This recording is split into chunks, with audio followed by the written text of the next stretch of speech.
Wait a second. हाँ, तो आज we will continue that series जो हमने कल स्टार्ट किया था। कल क्या, कल हमने स्टार्ट किया था, wait. Okay, let's start with this question. तो यू कैन लाइक पॉज कर या ट्राई कर सकते हो तुम।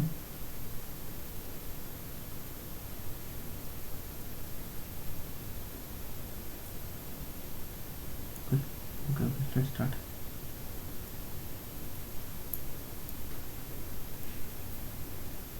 ओके, क्वेश्चन पढ़ो। यहाँ लिखा है at two position kinetic energy and potential energy of a particle. तुम्हें दिया हुआ एक 1 and 2 पोजीशन है। तो यहाँ इन मूविंग फ्रॉम 1 to 2 तुम्हें बताना है work done by conservative force क्या होगा और work done by all forces. तो पहले सी डी ऑप्शन के बारे में बात करते हैं, फिर हम ए बी के बारे में आएंगे। तो वर्क एनर्जी थ्योरम अगर सोचें, वर्क एनर्जी थ्योरम हमें क्या बताता है,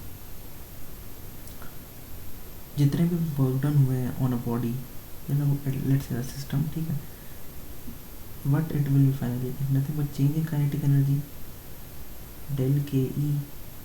यही तो होगा basically, del K E in the sense तो तुम लिख सकते हो half M V square minus U square. मतलब वर्क एनर्जी थ्योरम बोलता है कि जो भी बॉडी या सिस्टम पे वर्क डन हुआ है वो उसके काइनेटिक एनर्जी के चेंज पे डिपेंड करता है, ठीक। एंड अभी कहाँ से डिराइव होता है, तुम इसको डिराइव करने के लिए यूज़ कर सकते हो एफ बराबर D P by D T. ये न्यूटन का सेकंड लॉ ऑफ मोशन से डिराइव होता है। तो यहाँ पे तुम क्या कर देना, डी एम वी और एम को बाहर लाना, कांस्टेंट है D V by D T F, और तुम यहाँ से डिराइव कर सकते हो, ठीक है। और D V by D T A है, तो ए की जगह तुम लिख देना बस, मतलब इसको लिख सकते हैं F equals to M A, और एम ए की जगह लिख देना V dot D V by D X. D X को उधर भेजना और इंटीग्रेट कर देना, तो ये तुम्हें मिल जाएगा। इसको यू से वी कर देना।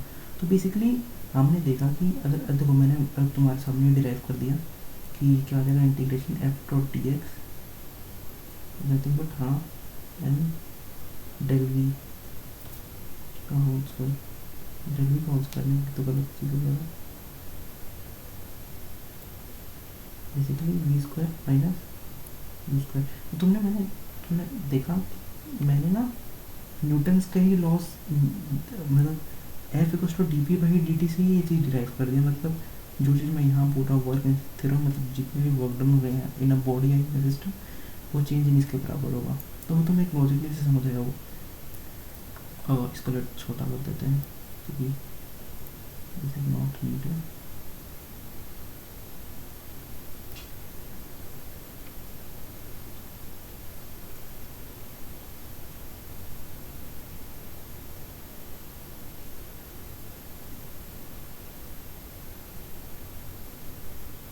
ओके, इसको डिलीट करता हूँ।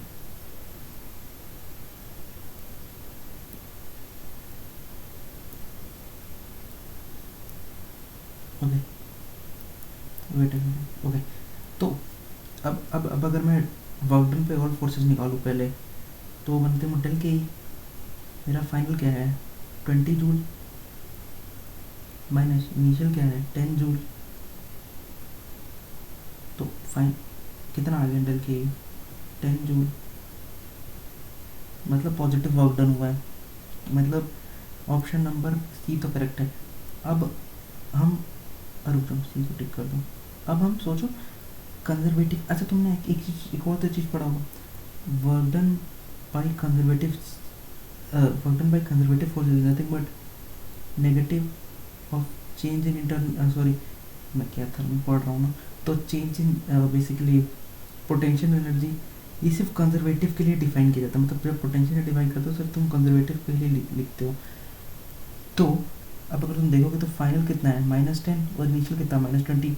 मतलब कुछ सोचो, -20 से क्या हुआ, अरे यार -20 से कहाँ गया मैं, -10 जूल। मतलब अब कुछ सोचो, अगर मेरा वर्क डन है, ठीक है, वो मेरा क्या है, नेगेटिव ऑफ डेल यू, मतलब negative of change in basically working by conservative change in potential energy, या नेगेटिव ऑफ पोटेंशियल। अब कुछ सोचो ये चेंज कौन सा है, ये तो मतलब मेरा पहला एनर्जी कम था और थोड़ा फाइनल जो पोटेंशियल एनर्जी तो बढ़ गया, मतलब वर्क डन जो हमारा था वो नेगेटिव होना चाहिए, मतलब वर्क डन में कंजर्वेटिव फोर्स नेगेटिव होना चाहिए, तभी जाके तो तुम्हारा नेगेटिव और जो यहाँ नेगेटिव और प्लस होकर जो इनिशियल में जुड़ेगा तभी जाके तो पॉसिबल होगा ना। तो इसका answer is basically B and C. ठीक है, होप तुम्हें एक ऐसे लॉजिकल थिंग में सोचने आया, मतलब help me. Let's move to next question. Okay, next question कौन सा करें। Okay, let's move to this question. ये क्वेश्चन भी अच्छा क्वेश्चन है, ध्यान देना, ठीक है। तो इसमें बोला है ये ब्लॉक ए है, ठीक है। इसमें बोला block A has no relative motion with respect to, spelling यहाँ पे तुम थोड़ा ऐसे कर सकते हो, कोई दिक्कत नहीं होगा, विथ रिस्पेक्ट टू वेज, मतलब ये एक वेज है, ठीक है, और तुम्हें दो मोशन शो किया है, इसको इंडिविजुअल ट्रीट करना। To a left edge shown right in the motion, मतलब पहला मोशन है तो तुम इसको ऐसे इग्नोर मारना कि पहला मोशन, मतलब टू को तुम देख रहे हो तो खाली ऊपर ही जा रहा है, मिक्स मत करना उसको, ठीक है। You can pause and try. Okay, तो तुमने ट्राई किया होगा। Let's start. देखो सबसे पहले उसने पूछा है work done by gravity on block A, work done by gravity on block ए, तुम्हें दिख नहीं रहा होगा, वेट दिख रहा होगा, ठीक है। उसने सबसे पहला बोला है work done by gravity on block A in motion 2 is less than motion 1।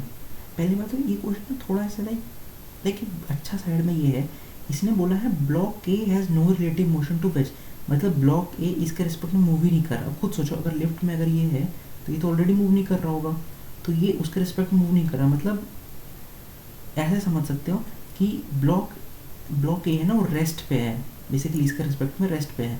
But अगर तुम इसको होल ऐसा सिस्टम कंसिडर करो, मतलब ऐसे सिस्टम कंसिडर करो कि ये मेरा एक सिस्टम है, तो ये होल सिस्टम अगर मैं वन मोशन को सोचूं तो ये मेरा वेज है, ये ना नीचे जा रहा है ना ऊपर जा रहा है, तो ऐसा बोल सकता हूँ। अगर मैं इन दोनों को ऐसे सिस्टम जैसे सोचूं तो ये नेट ही इधर दोनों मोशन, मतलब ये फर्स्ट मोशन के चक्कर में जाएंगे, मतलब अगर मेरा जो लिफ्ट है वो अगर इधर जा रहा होगा तो मेरा होल ये जो ये सिस्टम है वो भी तो पूरा इधर जा रहा होगा। And similarly for up thing, तो मेरा पूरा वैसे ऊपर जा रहा होगा, वही बोल रहा हूँ। तुम ऐसे ना सोचो कि दोनों कंबाइंड टाइप का है, तुम इसको, क्योंकि ये रेस्ट पे है, ठीक है। तो let's come to the thing. अब उसने बोला है work done by gravity on block A in motion 2 is less than motion 1। अब एक चीज़ देखो, अगर यहाँ पे तुम खुद सोचो, जो ब्लॉक ए है वो ऐसा कंबाइंड सिस्टम कैसे इस तरफ जा रहा होगा, उसका जो मोशन है वेट उसका मोशन तो इस तरफ है, ठीक है, पर मेरा ग्रेविटी है वो तो नीचे लग रहा है। तो अगर तुम एफ डॉट एस करोगे तो जो उसमें जो कॉस 90 आएगा वो तो ज़ीरो आ जाएगा, मतलब इसमें जो वर्क डन बाय ग्रेविटी होगा मोशन 1 में वो तो ज़ीरो होगा, ठीक है। और अगर तुम वही चीज़ देखोगे मोशन 2 में, तो मोशन 2 में से तो मैं ऊपर जा रहा हूँ पर मेरा ग्रेविटी नीचे लग रहा है, तो इन दोनों के बीच में एंगल कितना होगा 180 डिग्री, मतलब एफ डॉट एस कॉस 180 और कॉस 180 तो -1, तो माइनस एफ डॉट एस, मतलब इसमें माइनस आ रहा है, इसमें तो ज़ीरो आ रहा है, तुम्हें पता है ज़ीरो इज ये चीज़। तो work done by gravity and block A in motion 2 is less then in motion 1 is correct, तो ये ऑप्शन इज करेक्ट, ठीक है। लेट मी रब इट, एक सेकंड देना।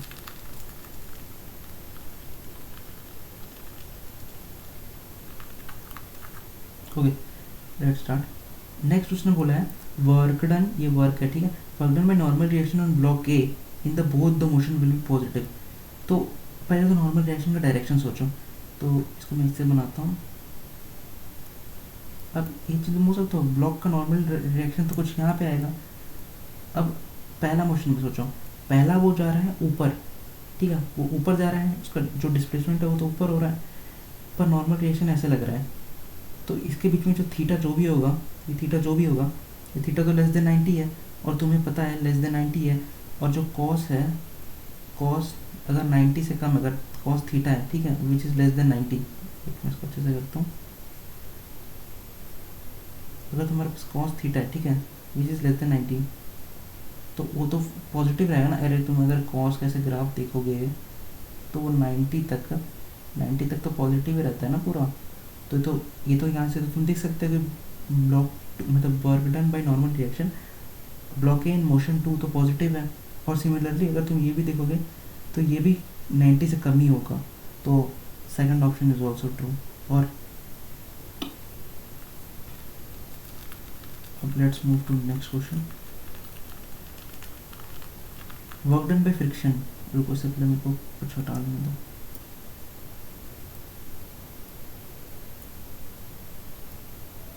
ठीक, अब उसने बोला है उसका वर्क फ्रिक्शन का निकालना, तो मुझे ना एक चीज़ बना लेने दो पहले। हाँ, अब देखो, अब पढ़ो क्वेश्चन को पढ़ो। तो क्वेश्चन में बोला है work done by force of friction in motion one may be positive और मे बी, रुको, एक ऑप्शन में नेगेटिव होगा।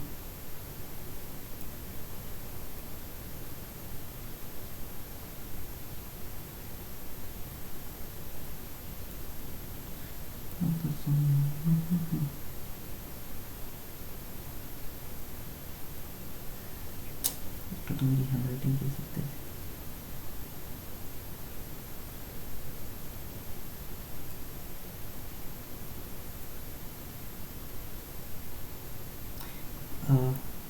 एक second, give me a minute.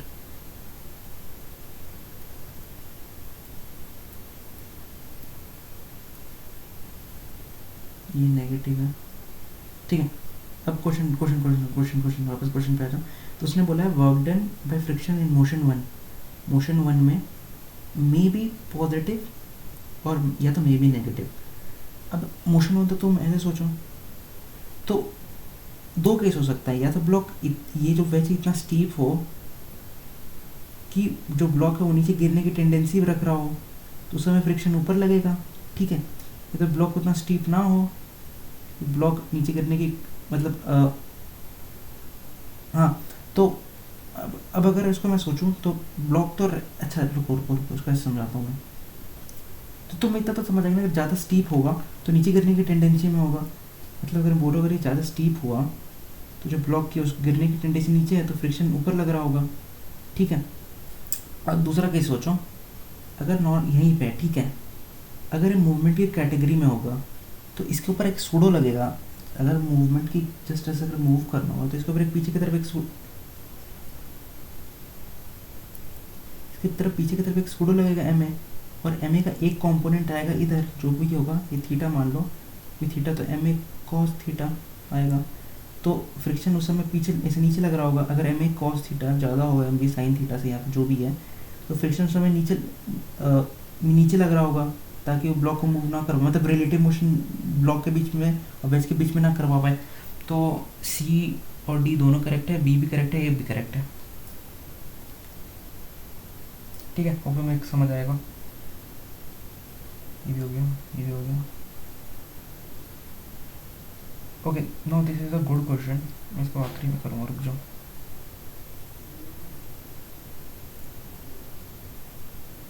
Okay, इस पर आ जाओ, पढ़ना। इसने बोला है a disc is rotating in a room, ठीक है, तो एक डिस्क बना लेते हैं।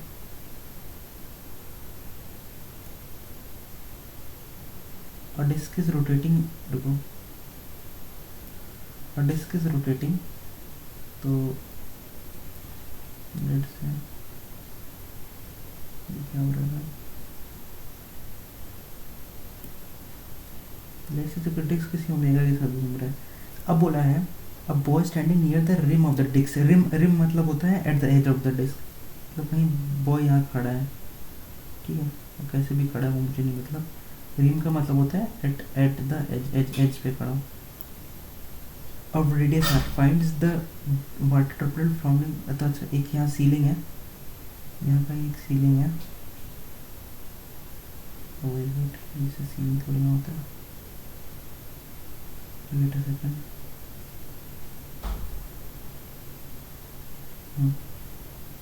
ऐसे एक सीलिंग है, ठीक है, ये एक सीलिंग है और यहाँ से ना बूंद गिर रहा है इसको ऊपर।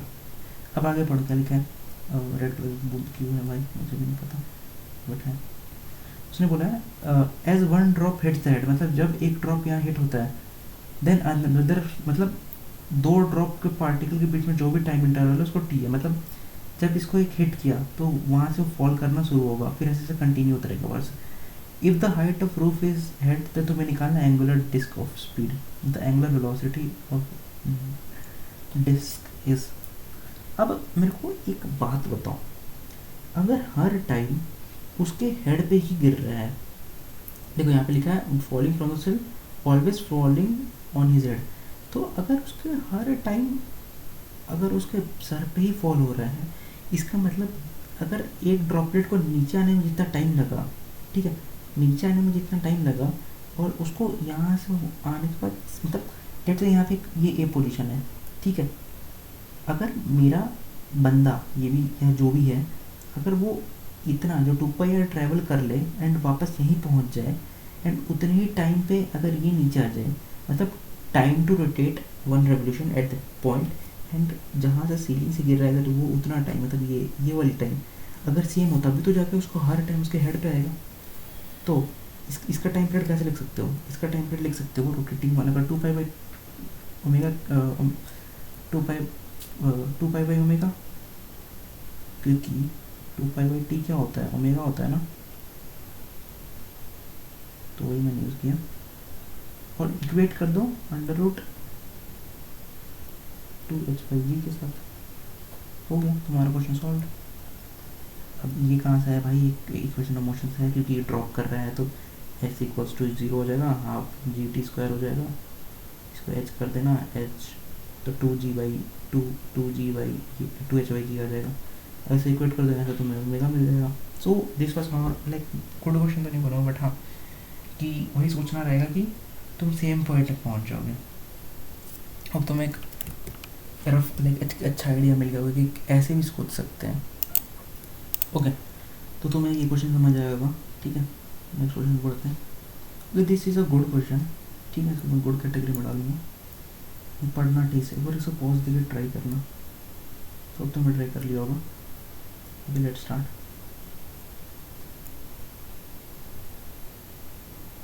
देखो पढ़ो, इसमें बोला है a disc of mass 3m and a disc of mass, मतलब दो डिस्क हैं, are connected by a massless spring of stiffness k, the heavier disc is placed on the ground. अच्छा ठीक है, पहले एक जो डिस्क है, एक डिस्क है मान लो ग्राउंड में प्लेस है, ग्राउंड भी बना लेते हैं, ग्राउंड क्या है, ग्राउंड ये डिस्क कैसे है ना, ठीक है, ये मान लो ये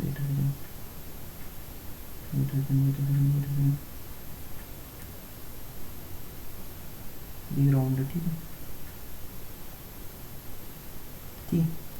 अब उसने बोला आगे पढ़ो कि the heavy disc placed with spring and the lighter disc on the top, मतलब कुछ ऐसे कंडीशन तुम्हें दिया हुआ है कि यहाँ एक स्प्रिंग लगा है एंड यहाँ पे एक और डिस्क है ऊपर, तो इसको डिलीट ही कर देते हैं क्योंकि फिर ना समझ दिखेगा नहीं वो, और इसको थोड़ा यहाँ लेके आओ, एक सेकंड में,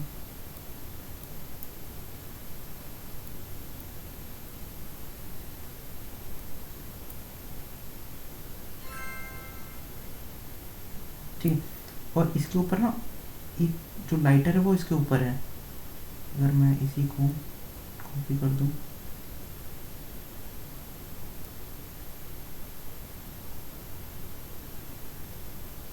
ठीक है, तो अब आगे पढ़ो। अब उसने बोलता है, अब उसने बोला है if it is at an equilibrium position the upper disc is pushed by down, मतलब ये इसको कुछ ऐसे डेल्टा पुश किया गया है, तो तुम्हें बताना है कि, और वैसे पुश करके रिलीज कर दिया गया, तो तुम्हें बताना है, अब तुम्हें ऑप्शंस पढ़ना है, तो एक एक करके चलते हैं। This is a good question है, तो तुम ध्यान देना क्या क्या करना है। सबसे पहला बोला गया है दिल, इसको इक्विलिब्रियम पोजीशन में रखा गया है, इक्विलिब्रियम पोजीशन में रखा गया है। अब तुम मुझे एक बात बताओ, मान के चलो कि ये तुम्हारा स्प्रिंग का नेचुरल लेंथ ना कुछ यहाँ पे था, ऐसे जस्ट एक ऐसे सेंस मानने के लिए कि अनस्ट्रेच्ड लेंथ है वो यहाँ तक है। अब खुद सोचो, ये जो डिस्क का एक तो एम नीचे लग रहा होगा, ऑब्वियसली एक एम नीचे लग रहा होगा, तो मतलब वो स्प्रिंग को ऐसे ना नीचे ऐसे नीचे से पुश कर रहा होगा, मतलब ये स्प्रिंग को ऐसे नीचे शिफ्ट हो, तो स्प्रिंग इसके ऊपर के एक्स लगाएगा, ठीक है, के एक्स। और अगर इक्विलिब्रियम पोजीशन पे है, ये लिख सकता हूँ, जो भी के एक्स होगा वो एम जी के बराबर होगा एट इक्विलिब्रियम पोजीशन, ठीक है। अब आगे पढ़ो, आगे क्या लिखा हुआ है, if delta is greater than 3 mg then lower disc will bounce up, and option A D में तुमको बस चेक करना है कि ये जो लोअर डिस्क है, अगर डेल्टा की ऐसी क्या वैल्यू होगी जिसके लिए वो बाउंस अप कर जाएगा। उससे पहले मैं ऑप्शन बी और सी चेक करूँगा, क्योंकि उसी के बाद तुम्हें समझ आ जाएगा। अब खुद सोचो, अगर मैंने ना इसको ऐसे कंप्रेस किया, अभी कंप्रेस किया है, तो मैंने मान लो डेल्टा, मतलब ये वाला जो पोजीशन है इसे मैंने डेल्टा कंप्रेस किया है, तो स्प्रिंग क्या करेगा, दोनों साइड उसको अपर ऐसे फेंकने की कोशिश करेगा ताकि वो रिलीज़ करे अपना जो स्टिफनेस है उसको रिलीज़ करे, ठीक है। इसका मतलब जो स्प्रिंग है जब वो कुछ डेल्टा ऐसे नीचे आ गया है, वो क्या करने की कोशिश करेगा, इधर और एक इधर, it will try to give a force जो स्टिफनेस को इरेज कर सके, and which nothing but K delta. मैंने इक्विलिब्रियम पोजीशन से सारे डिस्टेंस नापे हैं, तो वेट तुम्हें दिखाई नहीं दे रहा होगा, तो ये भी बेसिकली के डेल्टा होगा, ये भी के डेल्टा ही होगा, ठीक है, के डेल्टा। अब अगर तुम इसकी एफ बी डी बनाओ, जब वो डेल्टा से नीचे पुश कर देगा, क्योंकि तुम्हें मैक्सिमम नॉर्मल निकालना है, अभी तुम्हें समझ जाएगा क्या रहा हूँ मैं, थोड़ा टाइम दे दो बस। तो इसका एक नीचे 3 mg भी लग रहा होगा,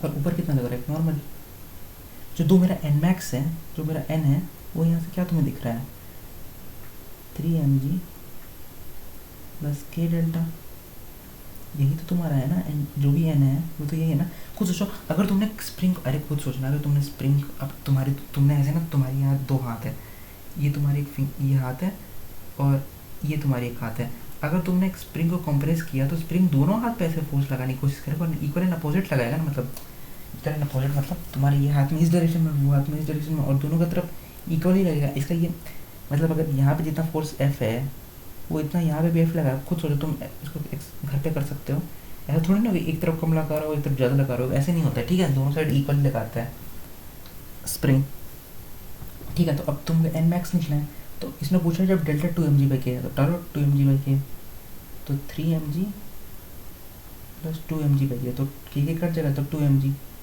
तो आ जाएगा 5 mg।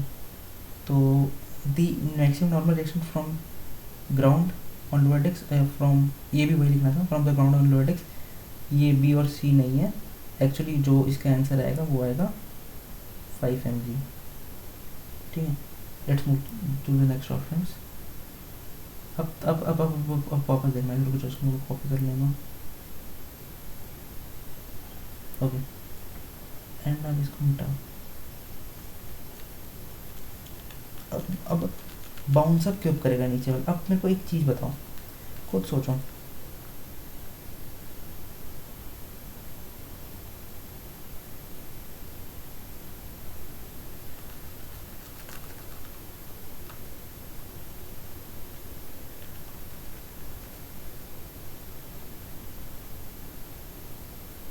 एक सेकंड में,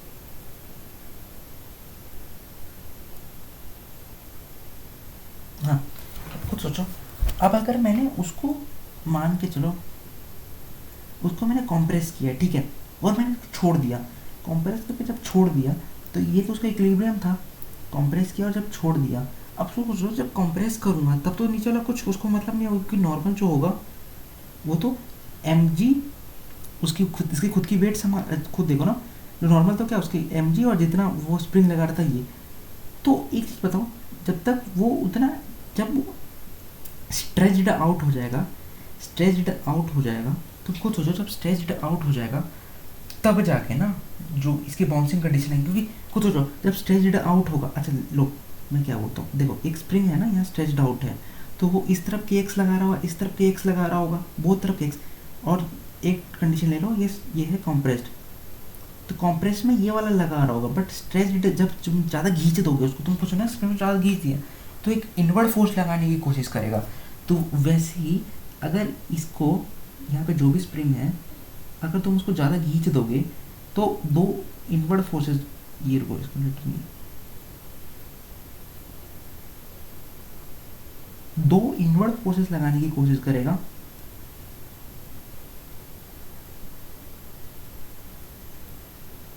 वेट अ सेकंड, दो इनवर्ड को फोर्सेस लगाने की मतलब एक इधर ऊपर लगाने की कोशिश करेगा और एक इधर ऊपर लगाने की कोशिश करेगा।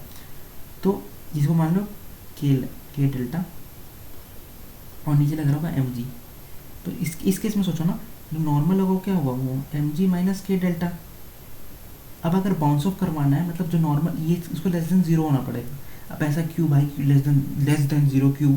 अब मैं इसको एक्सप्लेन करता हूँ। देखो तुमने एनएलएम में पढ़ा होगा, जब भी वो नॉर्मल नेगेटिव आ जाता था तुम्हारा, इसका मतलब तुम देखते थे कि वो ग्राउंड को लीव कर चुका है। एनएलएम अगर तुमने पढ़ी होगी तो वही मैंने कंडीशन लगाया है, एम जी माइनस जो कि मेरा के डेल्टा है वो लेस देन ज़ीरो हो जाए, तो क्या हो जाएगा बेसिकली, ये 3 mg होगा, वो क्या करे, लीव कर देगा। तो ऐसे तुम्हें दिख जाएगा जो डेल्टा की जो ग्रेटर देन वैल्यू है वो 3 mg/k है, मतलब ए ऑप्शन इज करेक्ट। इसमें तुम्हें यही सोचना था कि ये बाउंस ऑफ कब करेगा, जब इसके ऊपर एक ऐसा अपवर्ड फोर्स लगने की तरीके आएगी, क्योंकि जब एन और 3 mg जब ग्राउंड पे है तो एन और 3 mg इक्वल है। और सबसे पहले केस में जब तुम उसको कंप्रेस किया तो तुम्हें एक एन मैक्स मिल रहा होगा, जो तो भाई उसको खींचने की कोशिश कर रहा होगा, तो एन मैक्स मिल रहा होगा। बट जब तक उसके ऊपर एक ऐसे अपवर्ड फोर्स ना आए, एक अपवर्ड फोर्स ना आए जो उसको खींचने की कोशिश करे, तब तक तो नॉर्मल जीरो होने का कोई जीरो हो ही नहीं सकता ना। मैं वो मतलब समझाने की कोशिश कर रहा हूँ, वो तुम समझ जाएगा। This was a good question. और लास्ट क्वेश्चन भाई, ये भी एक अच्छा क्वेश्चन है और ये शायद जेईई में भी आ चुका है। एनीवेज, इसमें देखो, a particle is moving in a circle of radius 50 centimetre such that at any instant normal और tangential acceleration equal if its speed at t equals to 0 is 4 meter per second, the time taken to complete first revolution will be। एक revolution मतलब देखो उसने बोला है कि eight इसकी normal और tangential acceleration, normal and tangential component of acceleration equal है। अब खुद सोचो, ये बोल सकता हूँ जो v²/r होगा वो dv/dt होगा। अरे बोल सकता हूँ ना, ये तो मेरा हो गया टेंजेंशियल पार्ट और ये हो गया मेरा एक्स मतलब नॉर्मल पार्ट, मतलब ये तुम्हारा सेंट्रीपिटल प्रोवाइड कर रहा होगा, तुम्हारा टेंजेंशियल प्रोवाइड कर रहा होगा, और एनी इंस्टेंट ये दोनों इक्वल है। अब यहाँ से बहुत खूबसूरत, यहाँ से तो अब तो इंटीग्रेशन ही बचा है। अब एक ऐसे भी नहीं होगा, थोड़ा टाइम टेकिंग है। अब देखना मैं ये करते जाता हूँ, जो तुम्हारा v²/r उसको v² ही लिखो, नहीं काम करो, इसको लिख दो, इसको लिखो dt/r बराबर dv/v², ठीक है। अब बोथ साइड इंटीग्रेट कर दो, जीरो टू सॉरी यहाँ से कर दो जीरो से कुछ टी आर्बिट्री टी तक, और यहाँ इंटीग्रेट कर दो उसके टी बराबर जीरो पे क्या था 4, तो v0 से किसी आर्बिट्री v पे, ठीक है। ऐसे क्यों कर रहा हूँ तुम्हें थोड़ी देर में समझ आ जाएगा, थोड़ा टाइम दे दो बस मेरे को। तो ये कितना हो जाएगा, ये आ जाएगा t/r इक्वल्स टू, ये आ जाएगा -1/v, तो मैं लिमिट डालना होगा v0 से v, तो ये हो जाएगा 1/v0 -1/v। अब इसको मैं प्रिकॉल से एक बार रिव्यू कर लेता हूँ। तो तुम्हें क्वेश्चन मिल गई है।